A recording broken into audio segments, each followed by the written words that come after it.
So I welcome Dr. Anushka Mudalige, consultant intensivist at North Colombo Teaching Hospital, Ragama, and Dr. Nuwan Ranawka, consultant intensivist at the cardiology intensive care unit at NHSL. They are experts at managing critical ill patients, and I thought they would be very useful resource persons for this session. So, Anushka, Nuwan, are you on? Yes, I can hear you. Right. Anushka? Anushka, are you there? I'm here. Yes, I'm here, sir. Yes. Fine. I'm going to combine the basics in blood gas interpretation with a case report, and Anushka and Nuwan can come in at any point. And students, you can also ask any questions that you have. Don't send messages, just you can interrupt the presentation and ask questions at any point. Okay, so the basics, as with any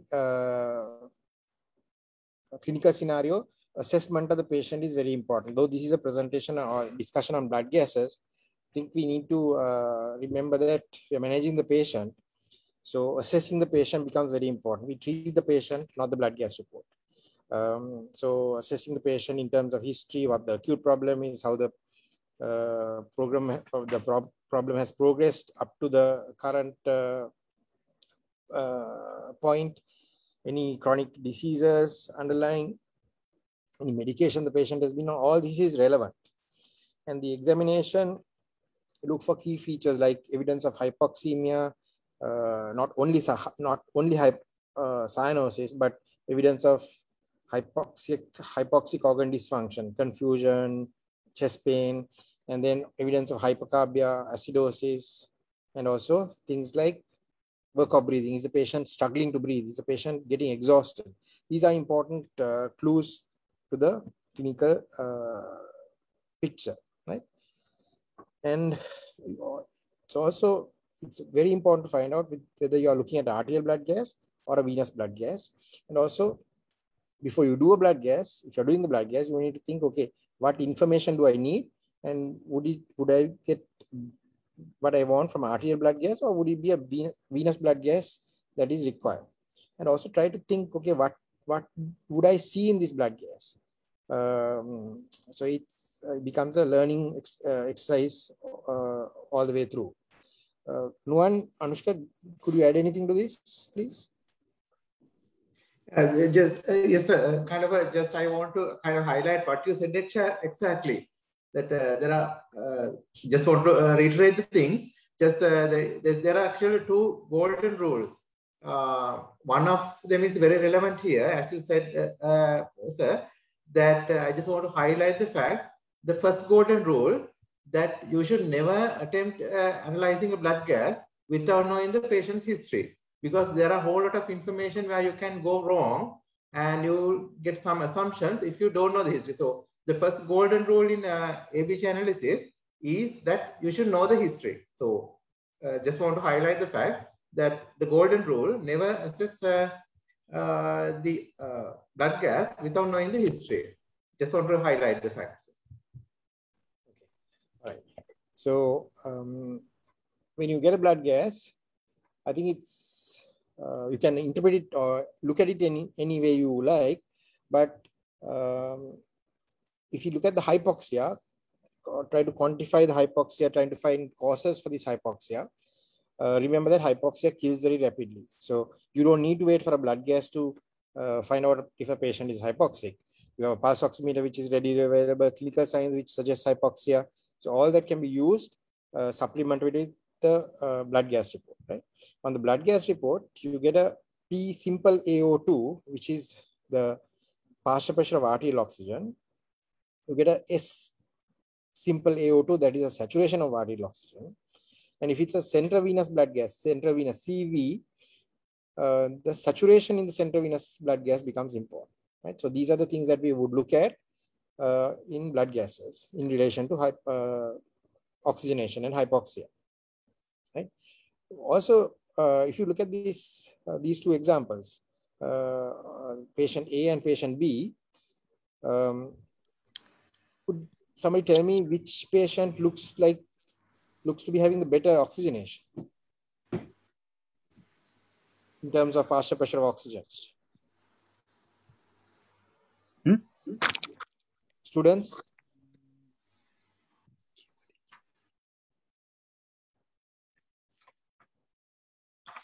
Is it patient A or patient B who has better oxygenation? Patient B, sir. Patient B. Okay. Looking at the blood gas, looking at just the partial pressure of oxygen, the numbers, who looks to be having the better oxygenation? Patient A. Patient A.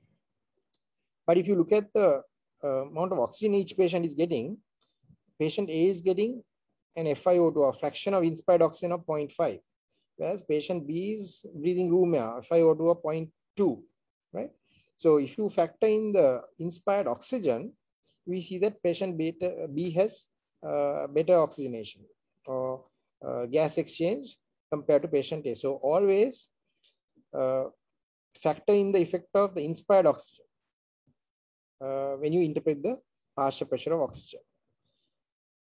And also remember the oxygen cascade, the changes in oxygen partial pressures from the lung to the mitochondria, how the oxygen partial pressures gradually decline from the alveoli to the mitochondria.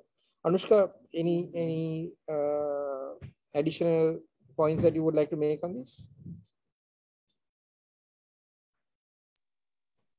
So I think you mentioned, I think you're going to touch on central venous oxygenation later. So arterial point of view, yeah, that this is the oxygenal fraction and the partial pressure both matter when you are interpreting oxygenation, as you said. And I don't think we are talking about the A gradient here. Is it, sir? No. Not yet. Not yet. Okay. Yeah, then that's it. Yeah. Okay. So arterial blood gases are useful to interpret to quantify the oxygenation, right? We use the central venous blood gases to assess the balance between oxygen supply and oxygen tissue demand. We'll discuss that later, right? Any questions from the students?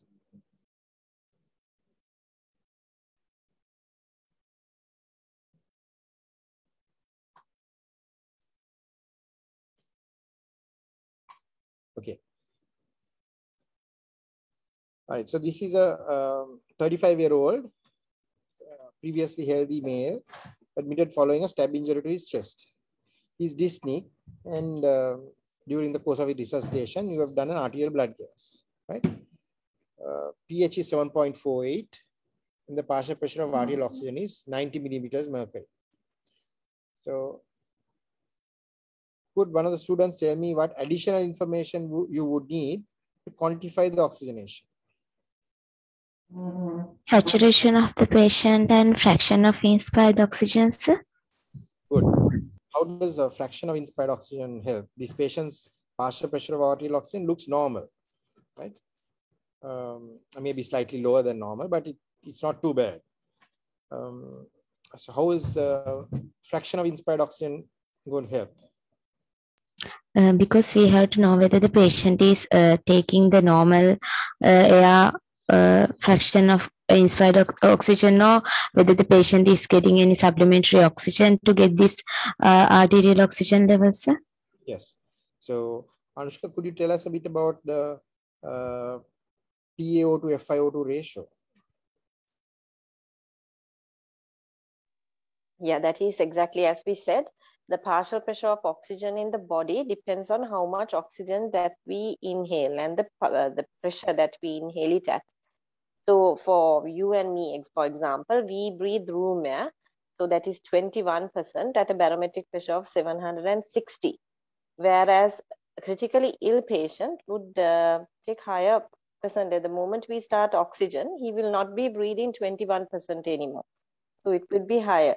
So if you're on a venturi, it would be 60. If you're on a CPAP, again higher and higher. So that 760 will be multiplied by that fraction of oxygen. So depending on how much oxygen you get, the partial pressure will differ. But if you give, like for a normal lung, you don't need actually to give oxygen to maintain that partial pressure of 60, that we say the minimum is 60, it is needed to maintain that 60. Whereas if you have a critically ill patient with bad lungs, to maintain that 60, you can't actually give the 21% will not be adequate. You have to give higher and higher levels. So if you get just a PaO2 level, you can't actually say whether the PO2 is adequate or whether the lungs are functioning fine if you do not know how much oxygen he is inspiring. To actually get a quantification or a standard value, you have to get an idea about the oxygen inspired. So what they have done is, like, you can't always say now the PaO2 is 60 on this much oxygen. Instead of that, you quantify it by doing a PF ratio, what we call. So the PF ratio is calculated by dividing. You have to have an arterial blood gas. Then you get the PaO2. You divide that PaO2 by the amount of oxygen that you give. That is the FiO2. So if it's 21%, you divide it by 0.21. Or if it's 60%, by 0.6.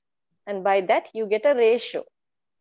So we usually say for a normal healthy lung, this should be more than 300 millimeters mercury. The less it is, it gives a severity.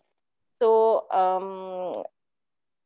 like when you get experience, you will know, like if you get a PF ratio of less than 100, that means the bad lungs are pretty bad. The patient is quite ill. Whereas if it is more than 300, you get an idea now, no, this patient is okay. You can wean the oxygen.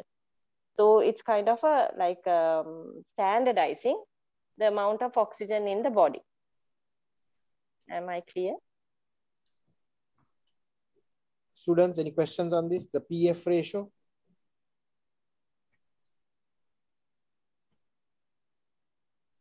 So if I could summarize what Dr. Anushka said, the PF ratio is the partial pressure of oxygen in arterial blood divided by the fraction of inspired oxygen. The fraction of inspired oxygen is given as a decimal. So if your patient is breathing 50% oxygen, the fraction of inspired oxygen or FiO2 will be 0.5. So if this patient here, this patient with a stab injury was on 50% oxygen, his FiO2 will be 0.5. His arterial partial pressure of oxygen is 90 and FiO2 is 0.5. So the PF ratio would be 450.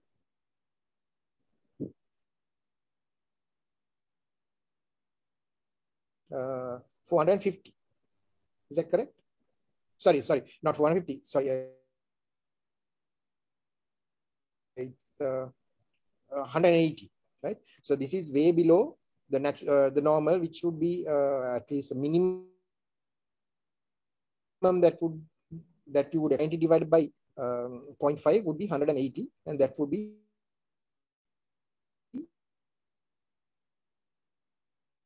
that would indicate that moderately hypoxic, right? So could somebody tell me how you would explain this reduced partial pressure of oxygen? Patient is breathing 50% oxygen or FiO2 0.5, but despite that, his partial pressure of arterial oxygen is 90. How would you explain this?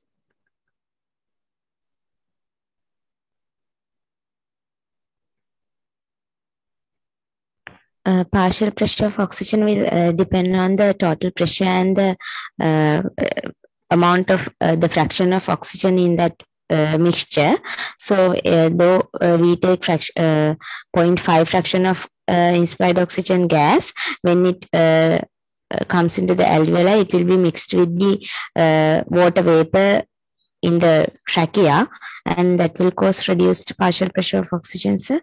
Yes. When it comes to alveoli. Yes, true. But even with that, the arterial partial pressure cannot be so low if the lungs were functioning normally and the diffusion of oxygen across the alveolo-capillary membrane was normal and the lungs are getting perfused normally, right? So this patient breathing 50% oxygen should have a partial pressure of at least 150, 160 millimeters mercury.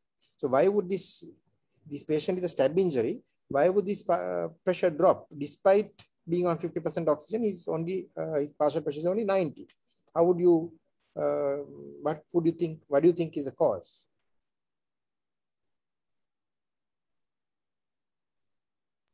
There may be a ventilatory failure due to this stab injury, and there will be the respiratory movements will be not so efficient. Could be. Good. What else? So let's say this patient, you when you examine the patient, you find that his respirate is 30 per minute. His the left side of the chest, the side with the chest injury is moving less than the right side, and the trachea is also shifted to the right side. What do you think is going on here?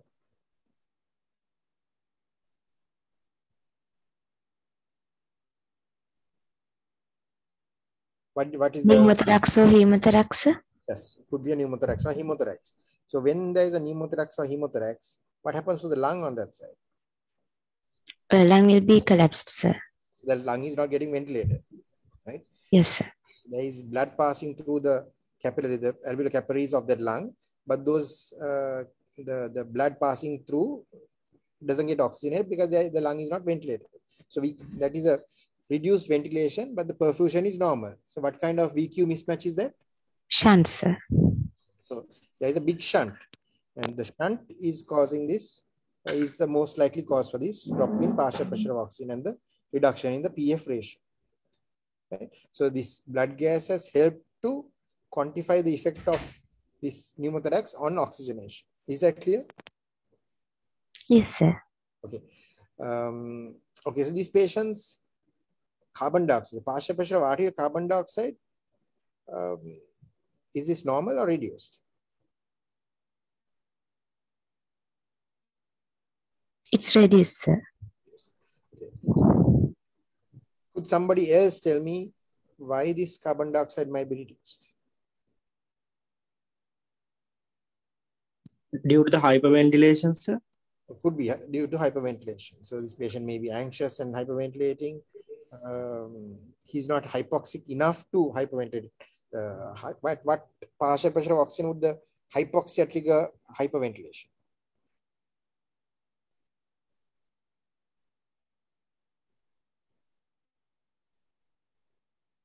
At what partial pressure of oxygen or PaO2 would the hypoxia be the stimulus for respiration?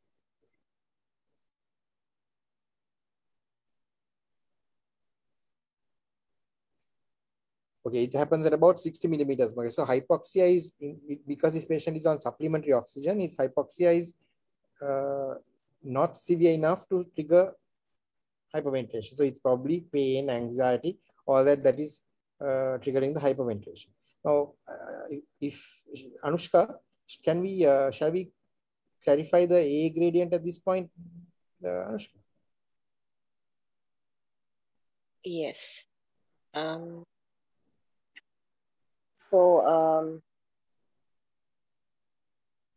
What we can say is like the AA gradient is, if I define AA gradient, it's the difference between the partial pressure of oxygen within the alveolus minus the partial pressure of oxygen in the pulmonary capillaries.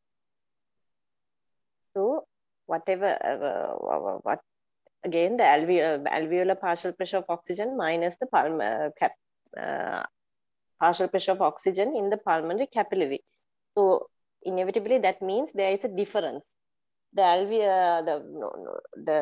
alveolar, the capillary partial pressure of oxygen will never be equal to the alveolar partial pressure of oxygen, because there's always going to be some sort of a diffusion effect. Because 100% of the oxygen will not diffuse from the alveolus into the capillary. But this difference or the gradient is very small. It says it's about 5 to 10 in a normal healthy adult who's breathing room air, because our diffusion is that much effective. But pathologically, when the lungs get damaged due to some reason, any reason, this gradient will increase. So it gives us an idea about the lung damage that is caused. So in order to calculate this, you have to actually find out the partial pressure of oxygen in the alveolus and also the partial pressure of oxygen in the capillary. Now, it's again like the PF ratio, the AA gradient also is a kind of an indicator of oxygenation in the body. So it's an indicator of disease process as well. Is that it, or do you? Yes. So the medical student who answered the question said that the patient is breathing atmospheric oxygen or atmospheric air. So that's 21% oxygen, right? And atmospheric pressure is 760. So the atmospheric oxygen partial pressure will be what, 150 millimeters. If you remove the allow for the effect of water vapor, the partial pressure in the alveolus, the partial pressure of oxygen in the alveolus will be about 110 millimeters mercury. Right? So that is your partial pressure of alveolar oxygen. But this patient's arterial partial pressure of oxygen is 90 millimeters mercury. So like as Dr. Anushka said, the AA gradient refers to this difference between the alveolar partial pressure of oxygen and the arterial partial pressure of oxygen. You have a partial pressure of alveolar oxygen of 110 and a partial pressure of arterial oxygen of 90. Right? So this alveolar AA gradient is about 20. Right? So if a patient was on room air and had a partial pressure of arterial oxygen of 90, this AA gradient of 15 to 20 might be normal. But this patient is not breathing room air, he's breathing 50% oxygen. So he's breathing not atmospheric air, he's breathing 50% oxygen. So his alveolar partial pressure will be much more, right? His alveolar partial pressure will be about 300 millimeters mercury, right? And his arterial oxygen partial pressure is 90 millimeters mercury. So what would his AA gradient be? It's about almost 200 millimeters mercury. So the AA gradient has widened. So the AA gradient widens because there is one of the reasons for this widening of the AA gradient is a shunt, right? So is that clear? Or do you need? Do we need to clarify? It's clear, sir. Anybody else with questions on this, the AA gradient?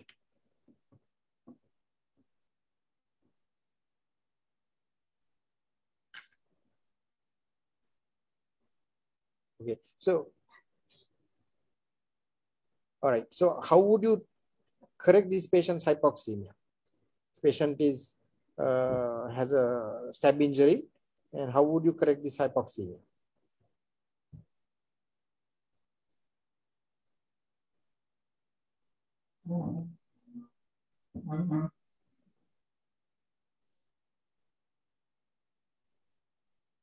We can give him increased fraction of inspired oxygen level for inspiration, and the main thing is we have to correct the underlying factor which affect his ventilation in stab injuries. Okay, so what would you do to correct the underlying problem? If there is hemothorax or pneumothorax, we have to do IC tube drainage or something like that to correct that, sir. So then hopefully the lung would expand and that lung would get ventilated and the shunt would get less. Yes, right? sir. We need, okay, thank you for answering the question, but we need other medical students also to get involved in this discussion. We need you to tell us if you don't understand anything. So you've got to, we can try to help you understand this better, right?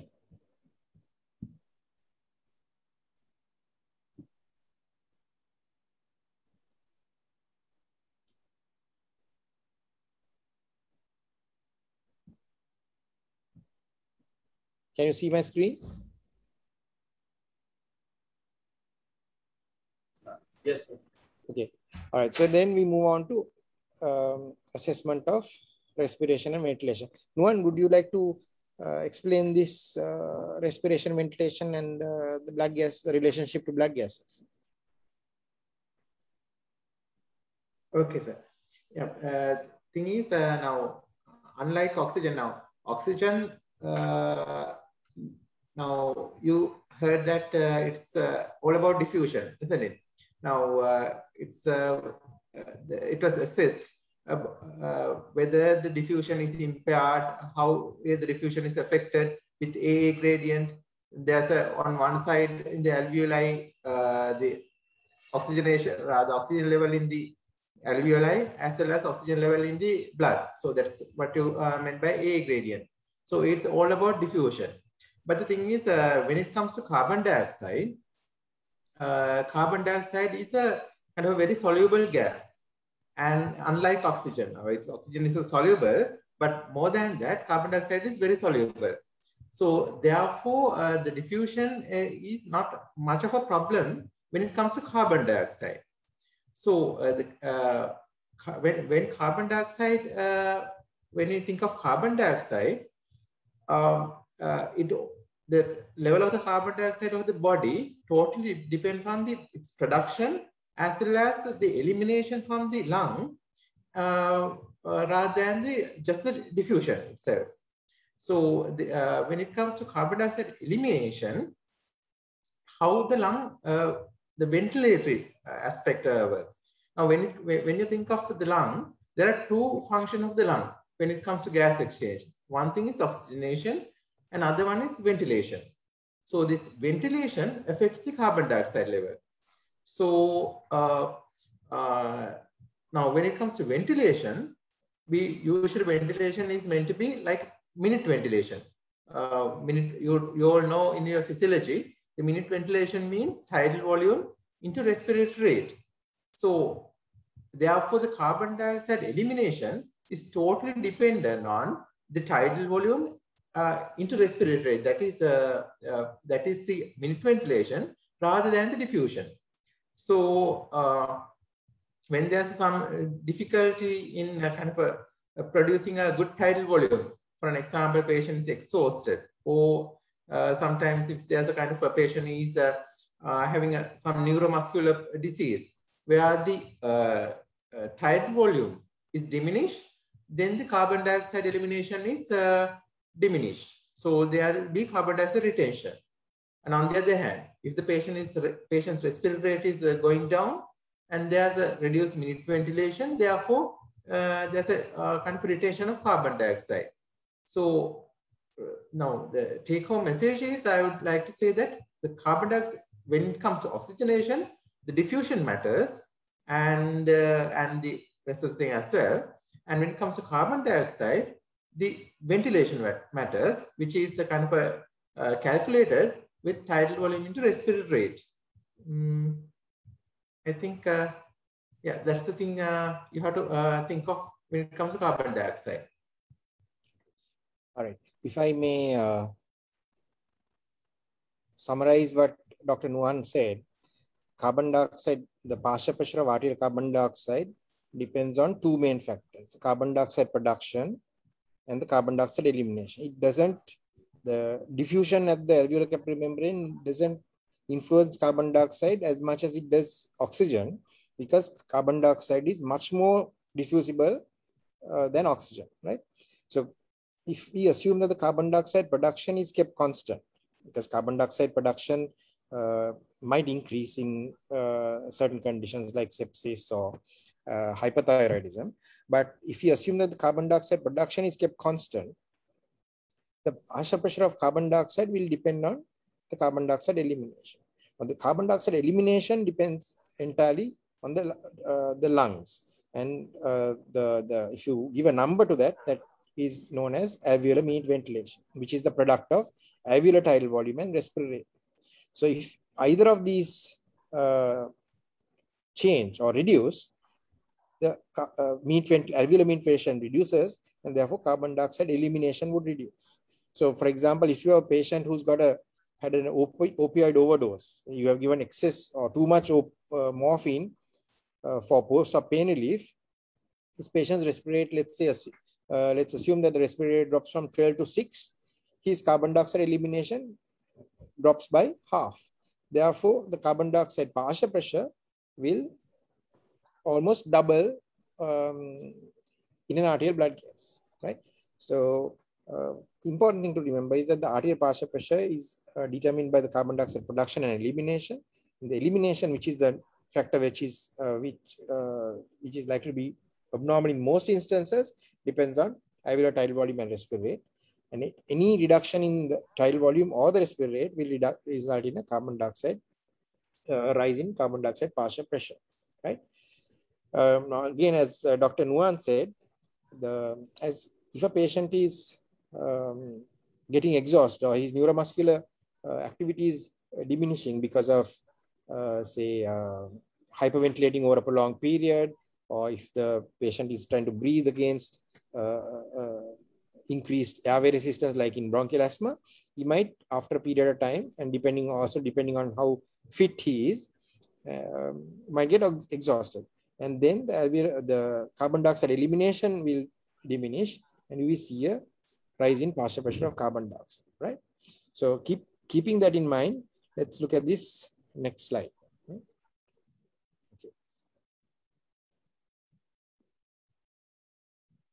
All right. So you have a 25-year-old asthmatic who is admitted with wheezing. She's alert, and the initial the ABGs are repeated after about an hour, right? So initial ABG on the arterial blood gas on admission is shown, right? Could somebody tell me what the abnormalities are in the first blood gas?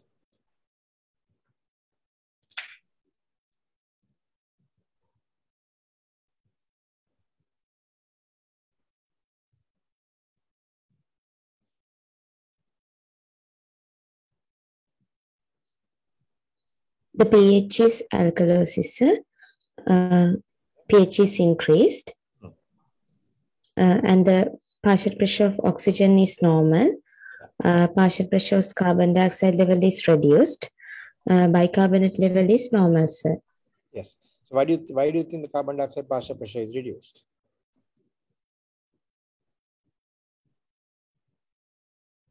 We said the carbon dioxide partial pressure depends on elimination and the production. In this case, as the patient is wheezing, an asthmatic patient, that can be due to reduced elimination, sir.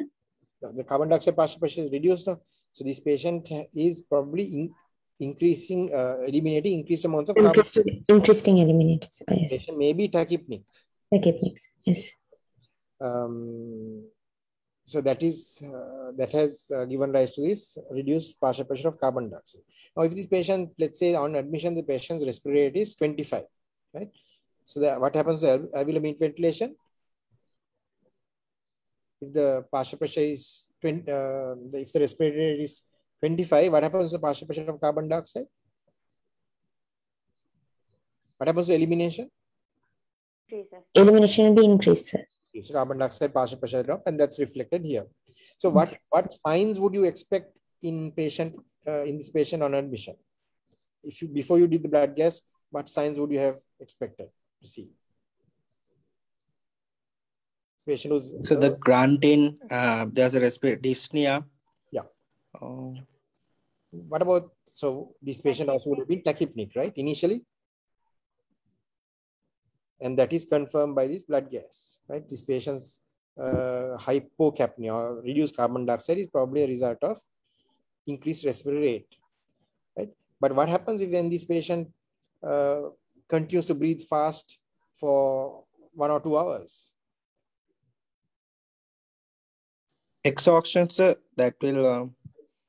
Just imagine that you're trying to breathe through a straw at a respiratory rate of 25 per minute. How easy is it to do that? This patient's airways are narrowed. It's like breathing through a straw, right? If you were to do it 25 times a minute for an hour, do you think it's going to be? Do you think she's going to find it easy to breathe like that? No, sir. She would be exhausted. She'll be exhausted.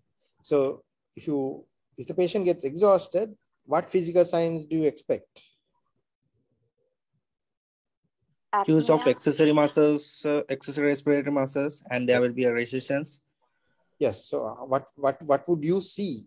What physical signs would you see if when the patient starts Reduce the respiratory rates.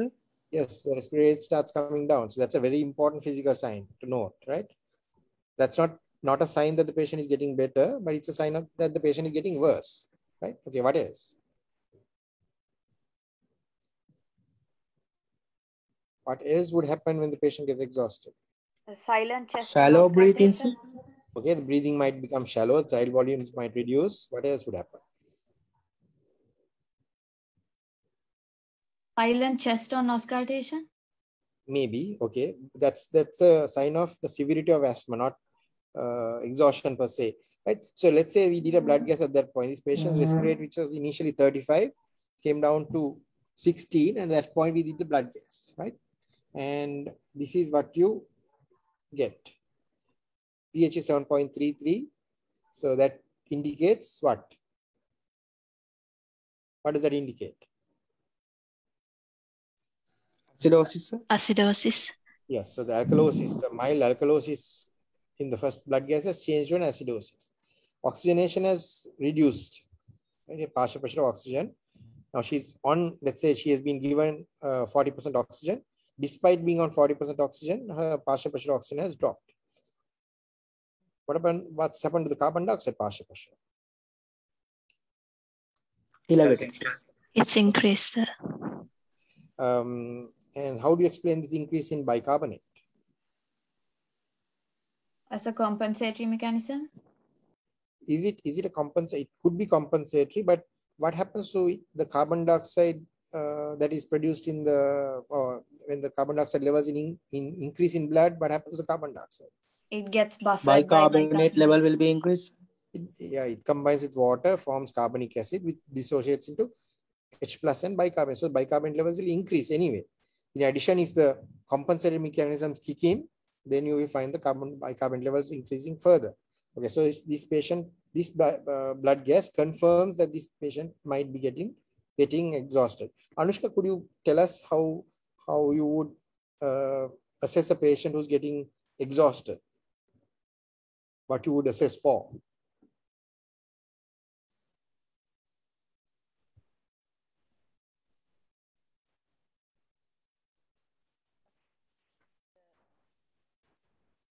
No one?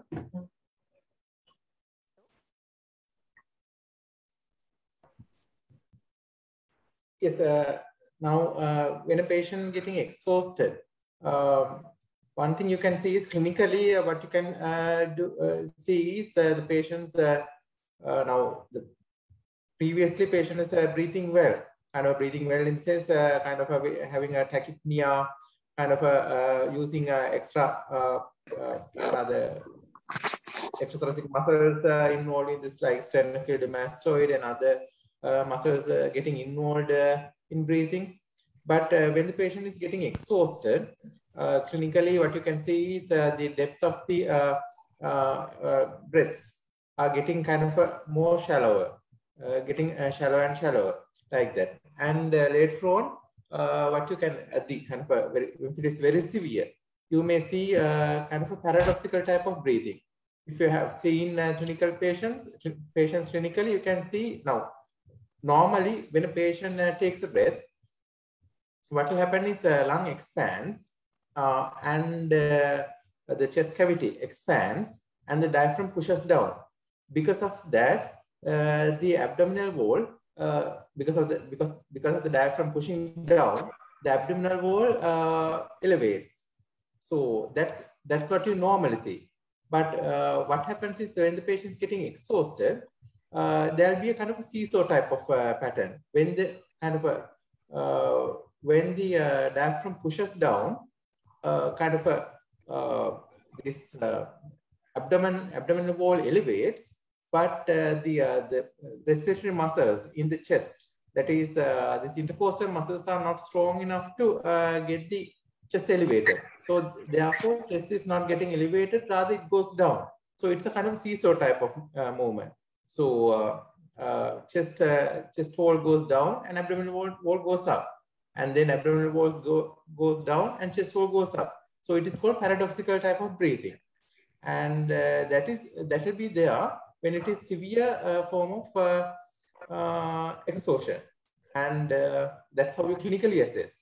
But if on the other hand, if you want to kind of monitor, you can check the tidal volumes or vital capacity using respirometers. But clinically at this time, usually you may not be able to do it because the patient is so exhausted and may not be cooperative enough. But if you can, that is the objective way of assessing the volumes. Yes. And also you see that the carbon dioxide partial pressure has increased. And when the carbon dioxide partial pressure is increased, that leads to an activation of the sympathetic nervous system. So, Nuwan, if you can tell us what changes you would expect in the cardiovascular system with this exhaustion? Yeah. Well, the thing is, with that, basically, tachycardic. Basically, patient will become tachycardic and because the thing is, it's a kind of additional stress to the hemodynamics. So the patient will become tachycardic and mainly sometimes because of associated carbon dioxide rise and the hypoxia, the patient's cardiac function diminishes, and because of that you may get hypotension. So all those type of cardiovascular disturbances appear when the patient is getting exhausted. So if I may summarize, you have this asthmatic who comes in. On admission, she seems to be compensating. She's breathing fast, and that is confirmed by the hypocapnia on the blood gas. But she cannot maintain this increased work of breathing. We talk about work of breathing, which indicates the energy or the work done to overcome this resistance to breathing because of the narrowed airways. So to overcome this narrowed airway, the resistance in narrowed airway, she has to work harder, and she's not able to sustain this increased work of breathing for long, and she starts getting exhausted. And when she starts getting exhausted, you see certain signs in the respiratory system. You see the respiratory rate coming down, you see paradoxical breathing, as Dr. Nuwan explained, and then activation of the sympathetic nervous system leads to tachycardia, and if there is reduction in myocardial contractility with the hypercapnia and the exhaustion, the blood pressures might start coming down. She starts sweating. She looks very agitated. It's all these are features of exhaustion, and also warning to you that this patient might stop breathing at any point. She might give up breathing because she's so exhausted that she might give up breathing. And it also means that whatever treatment that you have given up to now, has not been that effective in reversing the bronchospasm. So this probably tells you that this is that you should be getting ready to intubate this patient or provide some kind of ventilatory support to this patient, because this patient is unable to carry out respiration on her own. Right? Is there any? Do you have any questions on this, students?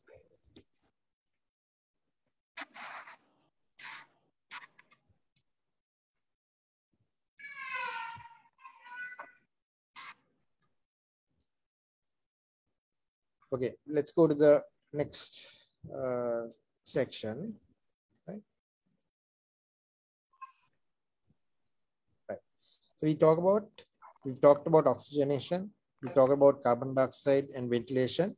We move to the next part of the blood gas report, the interpretation of derangement of acid and acid base. Right. So we use a Henderson-Hasselbalch equation to explain the acid-base disturbances, the primary disturbances, and the compensation. Here I've shown a simplified version of the Henderson-Hasselbalch equation, where the pH is proportional to the bicarbonate concentration and inversely proportional to the partial pressure of carbon dioxide. Right. So if you this ratio between bicarbonate and carbon dioxide maintains a pH. Right. So the primary disorder will be indicated by the direction of the pH.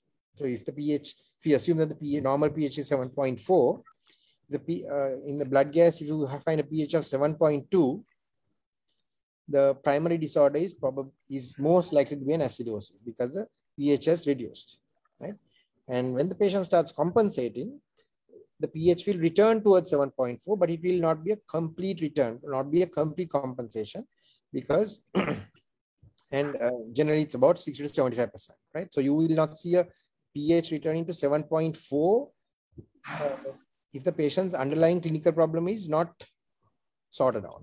Compensatory mechanisms will not cause pH to normalize completely. Okay, so let's look at the next scenario, right? Okay. So you have a 75-year-old chronic smoker who presents with fever and an increase in purulent sputum production over the past 2 days. He looks unwell. Right? So could somebody tell me what the most likely diagnosis is here in this patient? Since this is a chronic smoker, this patient can be a COPD patient.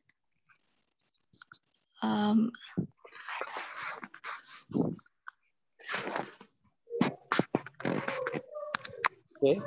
So this is exacerbation of COPD. So this patient's pH is 7.3. It is reduced. And oxygen level is also reduced. It's 55. And carbon dioxide level increased. Okay, so now this patient has also been unwell for the past 2 days. He's probably a patient with COPD, but it has got worse over the last 2 days.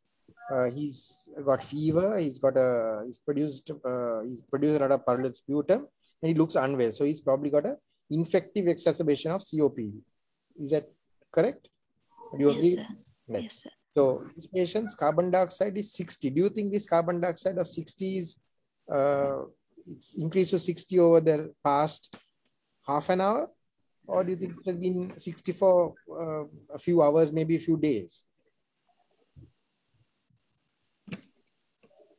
How do you say that? How do you say whether it's an acute increase in carbon dioxide or whether this patient has been having high carbon dioxide for a long period of time? It's there for a long period of time, sir, because there is a renal compensation. Yes. How do you show that on the blood gas? By high bicarbonate levels, sir. Very good. So his bicarbonate levels are very high, right? Much higher than what you would expect from this increased carbon dioxide alone. Increased carbon dioxide partial pressure will also lead to an increase in bicarbonate, right? But with the compensatory mechanisms, in a patient who's been having high carbon dioxide for a long time, the renal compensation would increase bicarbonate reabsorption while increasing the H+ excretion in the kidneys, right? Anushka, are you there? I'm here, sir. Yes. Could you explain to us what standard bicarbonate and base excess are? Yeah, standard bicarbonate is the concentration of bicarbonate in the plasma from blood when we make a correction for the carbon dioxide. Now, in this case scenario, you can see the carbon dioxide is 60. So there's going to be a metabolic compensation in the body. But when you do the standard bicarbonate, you avoid that, you know that the correction, and you think that the carbon dioxide is 40, and you make a correction to the bicarbonate according to that. So you take away the metabolic correction component from the equation. So as I said, standard bicarbonate is a concentration of bicarbonate in the plasma when it is equilibrated with normal PCO2 of 40 millimeters and a normal temperature. I hope you get the point. You have eliminated the metabolic compensation component. So as you can see, although the bicarbonate in this patient is 40, the standard bicarbonate is 27. So it's saying if without the metabolic compensation, this patient's bicarbonate is 27. I hope that's clear. And then the base excess is the amount of base that you should add or remove to 1 liter of blood to bring its pH back to normal. That's the definition. So again, I'll repeat it. Its base excess is the amount of base that you should add to 1 liter of blood to bring its pH back to normal. So that it gives an idea about the metabolic component of the body that is deranged. So if it varies from -2 to +2, that is the normal. If we do a blood gas in ourselves, it would be between -2 to 2. That is, you only have to give either remove 2 or give 2 of bicarbonate to bring your pH to 7.4. But in a patient who's ill, this will be deranged. It will get more than -2 or more than +2. So it will give an indication of the metabolic derangement of the body. It just gives an idea about the metabolic component. That is the bicarbonate of whether it's deficit or too much in the body. So this patient's base excess is -2. It's not, so it is actually within the normal range, as well as the standard bicarbonate. So generally, if you analyze this patient is having a respiratory acidosis for which he's having a metabolic alkalosis, a compensatory metabolic alkalosis. Otherwise, there is no primary metabolic derangement in the body. Is that clear? Thanks, Anushka. Any questions on that, students? Yeah, next few slides will clarify that further, the standard bicarbonate and the base excess. We'll look at a few more slides, which will hopefully make it clearer to you. And also now, say you're the patient who's, you're managing this patient in the accidental emergency. When the patient comes in, you put the pulse oximeter on the patient, you find the pulse oximeter reads 85. And you do blood gas, the partial pressure is 55. But the patient is still alert, though he looks very unwell. So would you give oxygen to this patient or not, to increase the partial pressure of oxygen and the saturation? We don't give high flow oxygen, sir, as this patient is a COPD patient. Would you give oxygen, normal oxygen? Let's say we do give 40% oxygen to this patient. Yes, sir. Okay. So why won't you give high flow oxygen to this patient? Because these patients have a hypoxic drive. So if we give high flow oxygen, that will inhibit the hypoxic drive. Good. So what do you mean by a hypoxic drive?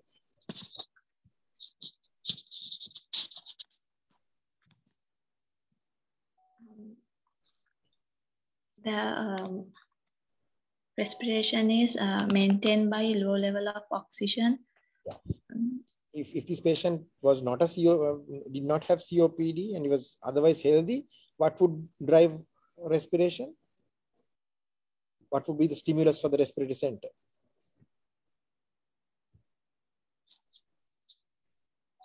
Is it carbon dioxide? Carbon dioxide, sir. Carbon dioxide.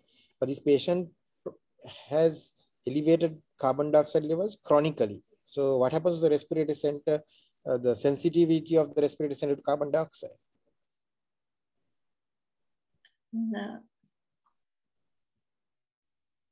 The sensitivity is reduced, sir. So the carbon dioxide is not the primary driver of respiration, but the hypoxia, right? So if you give this patient, or if you increase the patient's oxygen levels to normal, the hypoxic drive is removed. So the patient might stop breathing, right? But if this patient is hypoxic and this hypoxia is actually impairing organ oxygenation, you might have to give oxygen, right? You have to monitor this patient to see if this patient starts hypoventilating because of the loss of hypoxic drive. But that is not going to prevent you giving this patient oxygen, because hypoxia needs to be treated. If this patient hypoventilates, you have to intervene and do something about that. But that's not going to prevent you giving oxygen to this patient. Is that clear? Yes, sir. And Anything on that?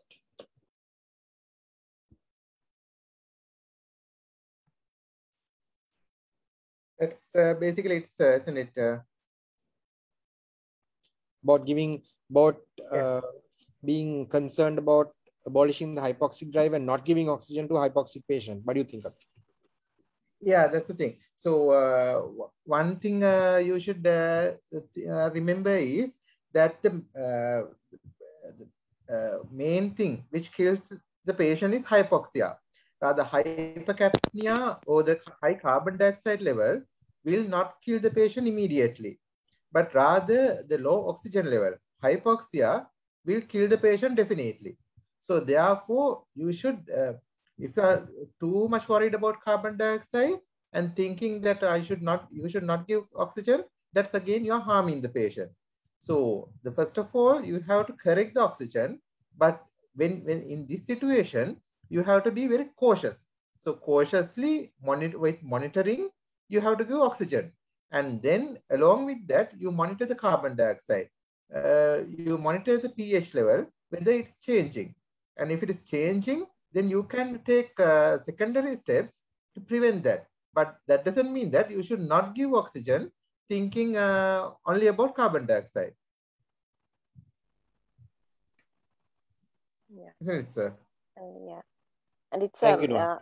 yeah, it's a good physiological point. If someone asks you about the respiratory regulation of the regulation of respiration in the body, I think that this question like covers it all, because as you said, sir, carbon dioxide and pH are the first and the most important components that control respiration, that is to the chemotaxic agent in the brain, in the brain itself. So carbon dioxide diffuses into the brain and it causes a change in the pH that will stimulate the respiratory center. But with time, what happens is when there's high carbon dioxide levels in the brain, the carbonic anhydrase increases and it started forming bicarbonate inside the CSF, and thereby it brings down the pH to normal. So although the carbon dioxide is elevated in the blood, because it's now no longer elevated in the brain, the chemotaxic center will not get activated anymore. So usually the oxygen triggers breathing later on. I mean, it has to drop to at least 60 for the respiration to be triggered. Now that happens in the aortic bodies. It's not in the brain, it's actually in the aortic and the carotid bodies. But now, since carbon dioxide is not regulating respiration anymore, respiration, like the ventilation, falls. It reduces to such a level that the oxygen actually starts getting reduced now. So that 60 millimeters of mercury will be reached now. So from that point onwards, that is the trigger for the respiration. So the moment we give oxygen, the aortic body and the carotid body will no longer get stimulated, and the patient will start hypoventilating, because now even the carbon dioxide, the pH or the oxygen, nothing will trigger respiration. So it's a good like kind of a basic sciences kind of a question. A physiology of respiration is touched in this question. I just wanted to highlight that. Yes. So Anushka, if you have a patient like this coming in to the ETU, what would be your targets for oxygen and carbon dioxide, and how would you achieve that? I would go with the clinical parameters, the saturation, the respiratory rate, and the use of accessory muscles. Now, in a chronic COPD patient, I would go with the saturation. I mean, as long as the saturation is around 88 to 92, and the patient's GCS, that is the state of consciousness, is okay, I'm happy with that. So I would, if the saturation is maintaining by itself more than 88, I wouldn't give oxygen actually. But if otherwise, if it's less than that, I would start with low flow oxygen, like 28%. And the carbon dioxide, now these patients are chronically having elevated carbon dioxide. So again, whether we are going to give him ventilatory support, again will depend on the clinical parameters. As you said, if the patient is getting very restless kind of and sweating and having reduced conscious level and like getting very tachycardic and hypertensive, at that point we might have to give some ventilatory support by some means. But otherwise, we will have to accept the carbon dioxide rise as well, which is normal. So it's going according to the clinical parameters. It's not, rather than treating the numbers itself, you go according to the clinical parameters and treat, isn't it? I mean, yes. So students, that's a very important point that Dr. Anushka made. It depends on your clinical assessment, right? So you have this COPD patient who's coming with an acute infective exacerbation, right? And if the patient is alert and there is no evidence of evidence that the hypoxia is actually affecting his organ function, you might not need to increase his oxygen that much. You might not need to achieve normal saturation, which is you won't try to achieve saturation of 98-100 in this patient, right? You probably be happy with the saturation of 88 because he's used to this and there is no evidence of organ hypoxemia. With carbon dioxide, again, the carbon dioxide he may be used, this may be his normal operating range, 60, right? But if he has features of hypercapnia or if he looks like he's getting exhausted, then we might have to intervene to assist his respiration, right? So quite often, but what happens in ETU is patient's saturation is low. You know that the patient is a COPD patient who probably has a hypoxic drive. You put the patient on oxygen, supplementary oxygen. His oxygen levels don't increase to 96, but you don't need to achieve 96. You don't realize, sometimes you don't realize that this patient doesn't need 96. He should be fine with a saturation of 88. So this patient doesn't need high flow oxygen, followed by CPAP. All that might make things actually worse sometimes. So the clinical assessment and monitoring this patient very closely, that's more important than actually trying to achieve normal oxygen and normal carbon dioxide in these patients. Right? And so that just want to highlight the other fact that in this patient with COPD, especially this carbon dioxide, as Dr. Anushka said before, the carbon dioxide level is in fact irrelevant, but even guidelines define the management depending on the pH, not the carbon dioxide, because as you all know, carbon dioxide is chronically high and it is compensated. So if the pH is dropping, that means you are losing the compensation. So therefore, not the carbon dioxide, but we have to think of pH when we are managing the patient when it comes to COPD. Right, thank you, Rohan.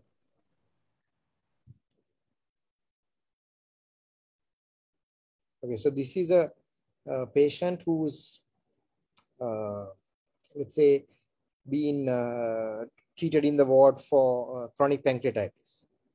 He's in severe pain and he's been given a dose of morphine and he's comfortable now, but his respirate has dropped to, say, 8 per minute. He's comfortable, sleeping comfortably. We do a blood gas on this patient. His pH is 7.28, PCO2 is 45, and his bicarbonate is 28, right? But this continues. He's maintaining saturation. He's fairly comfortable. But say 6 hours later, you repeat the blood gas, and you find that blood gas, the pH seems to have improved. It's gone up to 7.34, but his carbon dioxide is now 50. And the bicarbonate is also increased. How do you explain this? I think we've touched on this before, but quickly, if somebody could explain this quickly.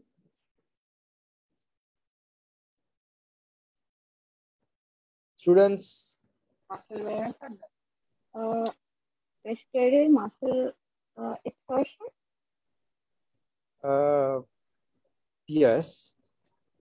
That's one reason, Okay. but how do you explain this increase in bicarbonate? Is there anything else that could lead to this increase in bicarbonate?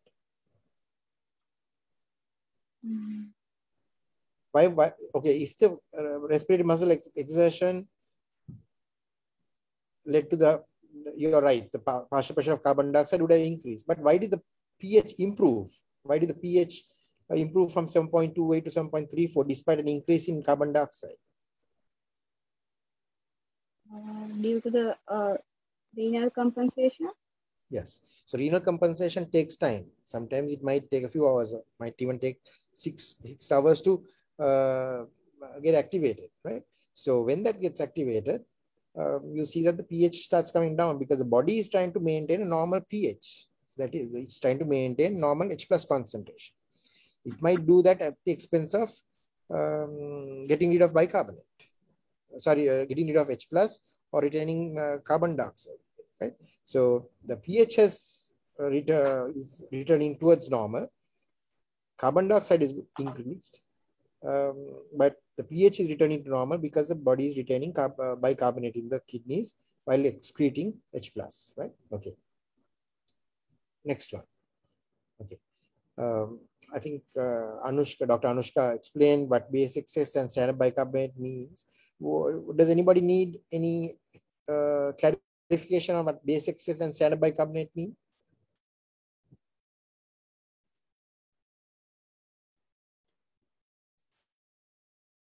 Questions on this? So both these base excess and standard bicarbonate are measures of the severity of metabolic derangement, metabolic acidosis or alkalosis, right? So the anion gap is another measure of metabolic derangement. It also helps us to narrow down the differential diagnosis of the cause for this metabolic acidosis, right? Anushka, would you like to explain this concept, please? So whenever we get a patient who has a metabolic acidosis, that is the bicarbonate has gone down or the base excess has gone to minus, and so there's a primary metabolic acidosis in the body, we have to differentiate whether this metabolic acidosis is an anion gap or a non-anion gap. So then as Sir has put already on this slide, that is how you calculate the anion gap. That is the major cations and the difference between the major cations and the major anions. The normal value is between 12 to 14 millimoles per liter. So in any neutral body condition, usually the cation should be equal to the anions, because the ultimate the polarity of that fluid should be 0. But there is a gap here. That is, there are more cations than anions. So that's why the normal anion gap in the body is around 12 to 14. This is because although we make this calculation, we are not taking all the anions into this calculation. There are proteins and phosphates, sulfates, which are negative anions, which we do not take into the calculation. So as a result, it shows as a pseudo gap between the two. But there are when there's a metabolic acidosis, and if you calculate the anion gap, if there is an increase, that is, the anion gap is more than 16 millimoles per liter, we call it an anion gap metabolic acidosis. If the anion gap is within normal, we call that a non-anion gap metabolic acidosis. Now, why do we do this differentiation? Is because the two types have very distinct causes. So, for example, if you get an anion gap metabolic acidosis, there are certain things that you should come to your mind, and you have to think of them and exclude them and treat the cause. Otherwise, that metabolic acidosis will persist.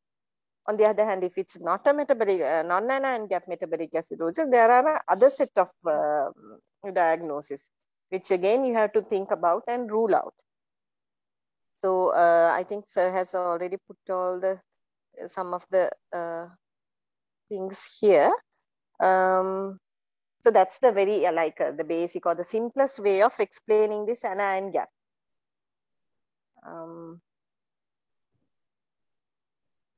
Is there anything more? So yeah. I mean, that's enough for this level, no? So, or do you want me to explain it more? That's right. It'll get complicated. Yeah, exactly. So the final question, I think. Could one of the medical students go through this case scenario and the blood gas report, please?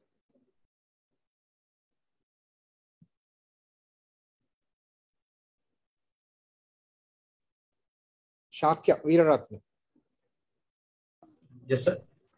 Yeah, can you take us through this case report, case discussion? A 25-year-old female is comatose on admission, and she had been complaining of dysuria, polyuria, and thirst for 2 days prior to admission, and her ABG is given below. She has a pH of 7.2, a PO2 of 100. pH of 7.2, that means there's severe acidosis. Acidosis.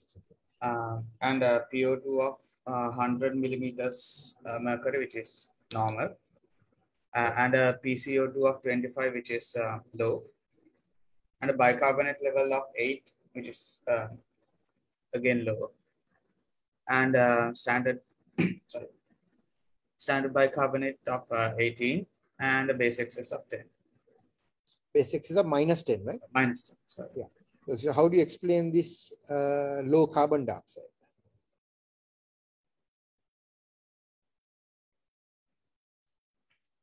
She has respiratory compensation for metabolic acidosis. Yeah, good. So she hyperventilates. So we discussed this earlier. Carbon dioxide depends on partial pressure of carbon dioxide depends on carbon dioxide production and elimination. So in this patient, carbon dioxide elimination has increased either by increasing the alveolar tidal volume or the respirator, or both. The alveolar mean ventilation has increased and carbon dioxide partial pressure has dropped, right?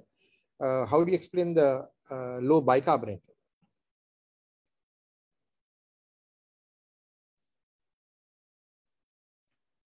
So if you remember the equation, the H plus bicarbonate gives rise to combine to form carbonic acid, which in turn dissociates into carbon dioxide and water.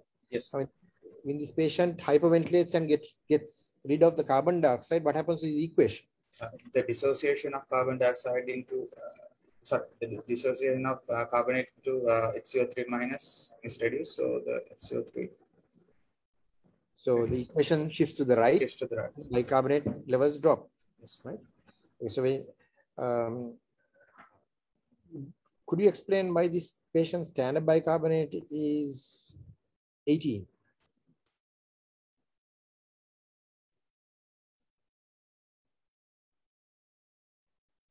That I'm not sure, sir. All right. So what about the base excess of -10? What does this base excess mean to you? It signifies whether the acid-base balance is respiratory or metabolic. Okay. So base excess indicates the severity of the metabolic component, right? And it also indicates how much base is in excess or needs to be removed to return the pH back to normal. But because this is a negative base excess, it indicates that base needs to be added to return the pH back to normal. So you need to add 10 millimoles of base to each liter of blood to return the pH from 7.2 to 7.4. So that indicates a metabolic derangement or severity of the metabolic derangement on this acid-base disturbance, right? All right.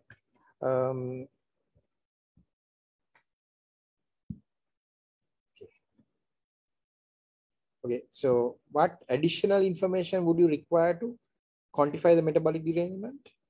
Okay, so we've done that, right? We've calculated we've got information about the base excess and the standard bicarbonate. How would you diagnose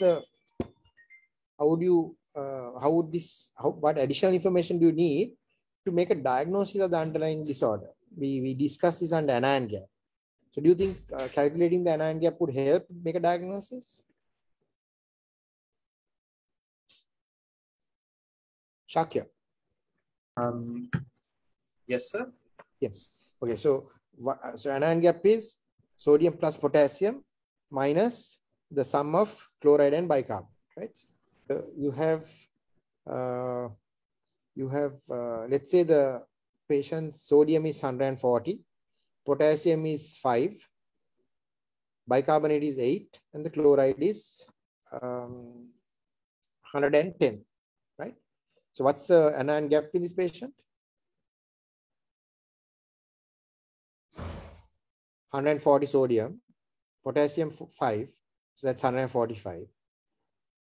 Chloride is 110 and bicarbonate is 8, so that's 118. So the bicarbonate, the anion gap is 27. 27.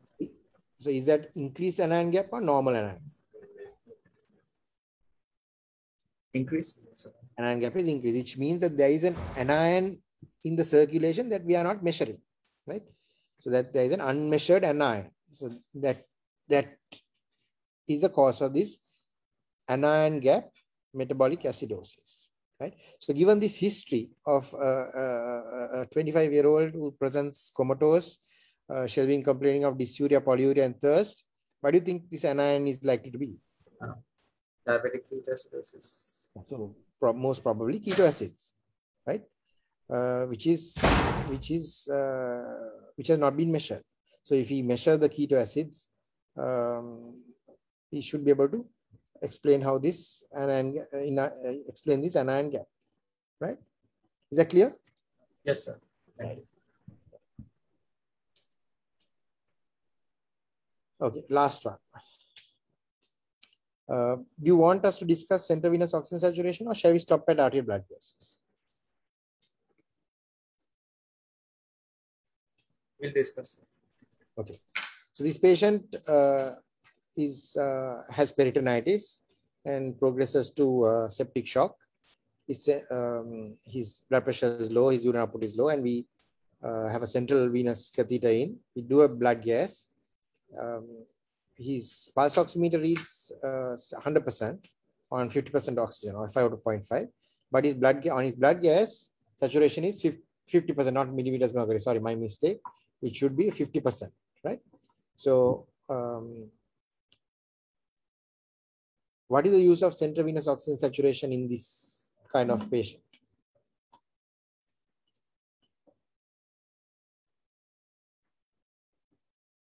Anushka, would you like to explain the use of the physiological basis for the use of central venous oxygen saturation? Yeah, it's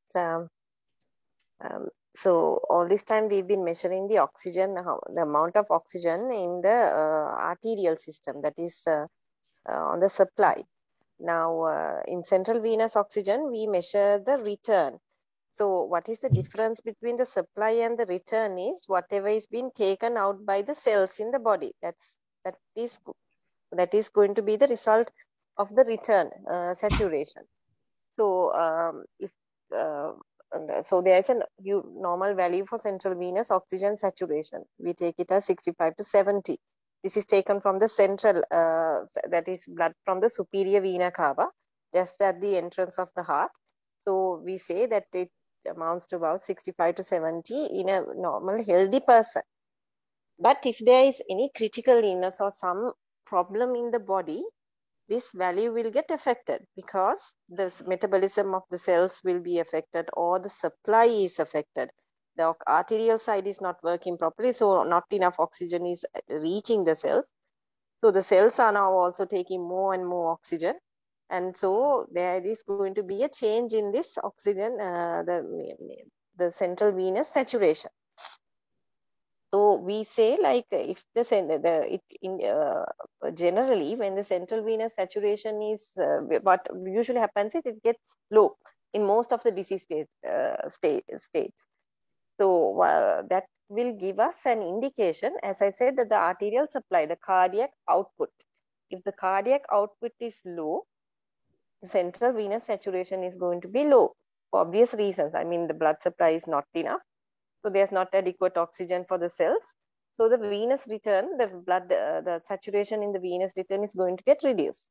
So one determinant is the cardiac output. So if we are talking about the cardiac output now, then the cardiac output depends on your stroke volume and your end diastolic volume, end systolic volume. So a lot can go wrong there, giving rise to this low saturation. The other determinant is your HB, your hemoglobin, because hemoglobin will also determine how much oxygen is going into the cells to be utilized. So if your hemoglobin is low, let's say less than 8 or 7 in a critically ill patient, then again your central venous saturation will indicate that. On the other hand, the saturation itself, if for some reason the arterial supply, the saturation is going to be reduced, then the venous blood saturation will also get reduced. So by looking at the central venous saturation, you can get an idea about the cardiac output, the hemoglobin, and the saturation. Also, the level of if all those are normal, the level of metabolism at the cells can be interpreted by looking at the central venous saturation. So instead of looking at arterial oxygen, you get a lot of information by looking at the central venous. It gives an idea about the metabolism, the cardiac output, the hemoglobin, as well as the oxygen, amount of oxygen in the body. Is that enough, sir? Any questions from the students? Those who have been to theaters and the ICU with us would have seen that we rely on the central venous oxygen quite a lot, because it gives us a measure of the balance between the oxygen supply to the tissues and the oxygen demand of the tissues.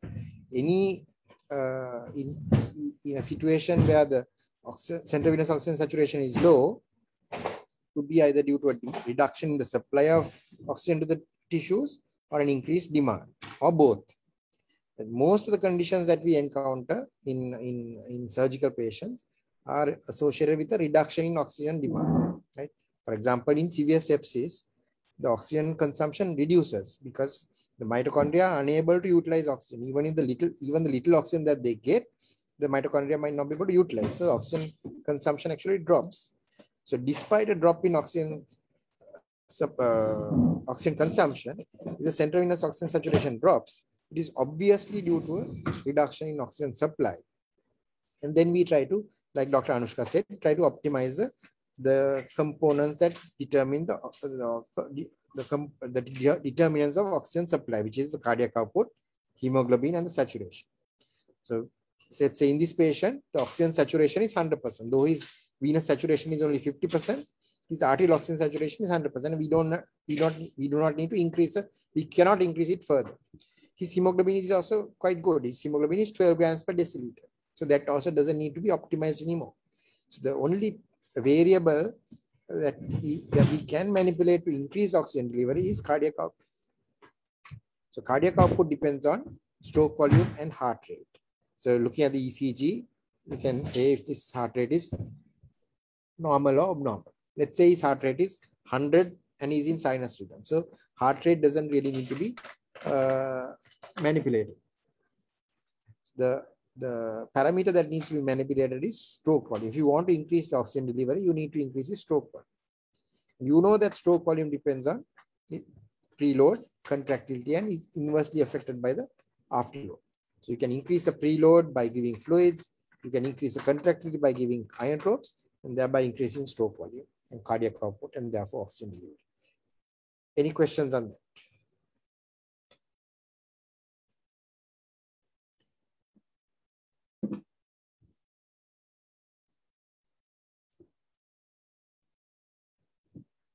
Students, any questions?